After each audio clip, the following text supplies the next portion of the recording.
বাংলার শ্রমজীবী মানুষ আপনাকে বলছে, আপনার ভাইপোকে বলছে, আপনারা বিদায় হন।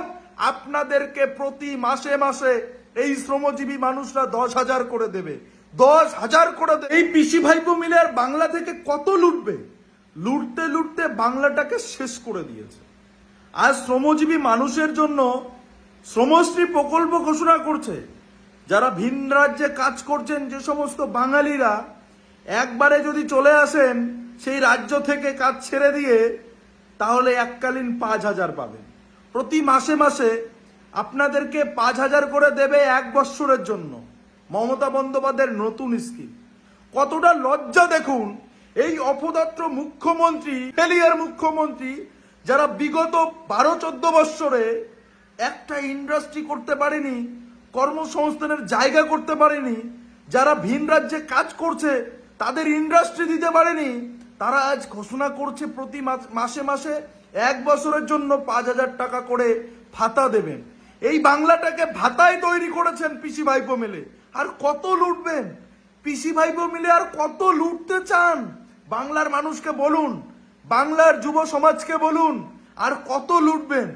এই শ্রমজীবী মানুষ, 22 লক্ষ মানুষ যারা ভিন রাজ্যে কাজ করছে, যাদের প্রতি মাসে বেতন 20,000, 25,000, 30,000 টাকা, কেউ 50,000 টাকাও রোজগার করে, তাদের আজ বাড়ি ফিরে এসে মমতা বন্দ্যোপাধ্যায়ের কাছ থেকে 5,000 টাকার ভাতা নিয়ে বাড়িতে হাত বন্ধ করে চুপ করে থাকতে হবে। এই 5,000 টাকা নিয়ে সংসার চালাতে হবে। কিন্তু কখনো একবারের জন্য বলেন না যে নতুন কোনো ইন্ডাস্ট্রি হবে, নতুন কোনো কর্মসংস্থানের ব্যবস্থা হবে, কোনো কলকারখানা বসবে। টাটাকে তাড়িয়ে দিলেন, সকলকে তাড়িয়ে দিলেন, বাংলায় আর কোনো শিল্প আসছে না। একবারের জন্য লজ্জা হয় না এই কথাগুলো বলতে? বাংলার শ্রমজীবী মানুষ আপনাকে বলছে, আপনার ভাইপোকে বলছে, আপনারা বিদায় হন। আপনাদেরকে প্রতি মাসে মাসে এই শ্রমজীবী মানুষরা 10,000 করে দেবে, 10,000 করে দেবে। আপনাদের সংসারটা কিভাবে চলে? আপনাদের দিনগুলো কিভাবে চলে? রাজ্যের মুখ্যমন্ত্রী তো আবার মুখ্যমন্ত্রী পদে থেকে কোনো ভাতা নেন না, কোনো সরকারি ভাতা নেন না, কোনো কিছু নেন না। উনি ছবি আঁকেন, উনি ফুল আঁকেন, উনি সব কিছু করেন।